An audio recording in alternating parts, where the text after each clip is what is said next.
Hi, I am Ahmed. I am originally from Yemen.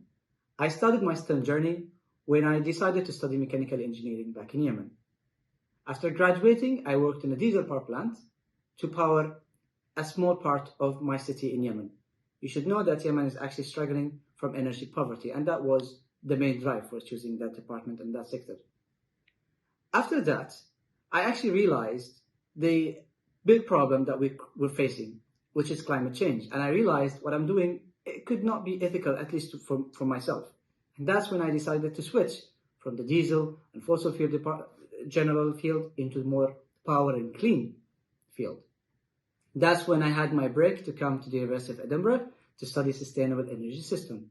I learned a lot of technologies, whether from solar and wind, and also new technologies like hydrogen storage and so many to come, like the carbon capture and storage, that we can actually use the fossil fuel in a clean way.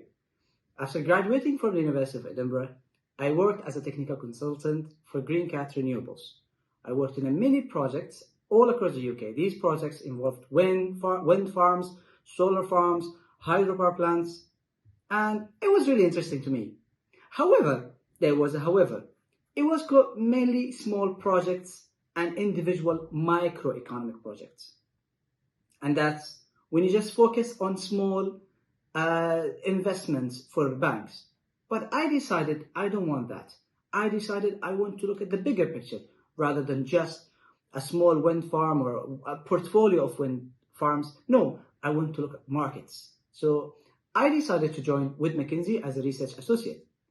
And with McKinsey, I learned a huge deal about modeling these solar and wind, and we can actually forecast not just the generation, we can actually forecast the prices. And how do we do that? We use intensive modeling softwares. It seems a bit fancy, but believe me, it's not that difficult. It's just an hourly dispatch model where you kind of model every hour from now to 2050 of what the generation would be and what the demand will be. And through that, you can actually forecast the prices. It was kind of difficult to me at the beginning, but it took me a month or two to get the grasp of everything. And I started knowing a lot of things that I didn't actually just learn at university. So that's the beauty of actually going into the field. You learn huge deal. You know what I like my job? I like my job because I can read the future. I can actually forecast what's going to happen now, and I can forecast what's going to happen in 2030 and 2050 from now, which is years from now. It is really interesting to know that.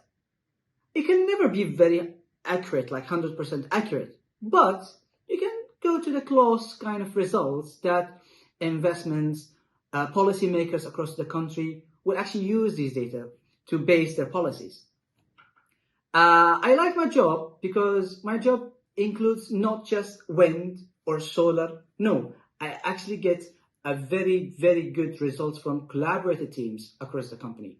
So there's the wind department, the solar department, the storage and the carbon and the gas, and they all feed to me and to my team, of course. And as a part of that team, we do this analysis and we forecast the future. I am happy about my job. And I'm happy about what I chose and why I chose STEM program. What would I tell to my younger me, my younger self? I would tell my younger self, although you are in a STEM program and in engineering and research, don't actually underestimate the social science and the finance. I've always tried to ignore and skip these sciences, but I struggled a lot because I had to go back and study these things. Because although I'm in technical aspect or in technical field, you do need the social science and you do need the financial knowledge. So my advice to you is not just to focus on just specific program and take a bit of everything, because you will need any knowledge that you've had to develop in your future.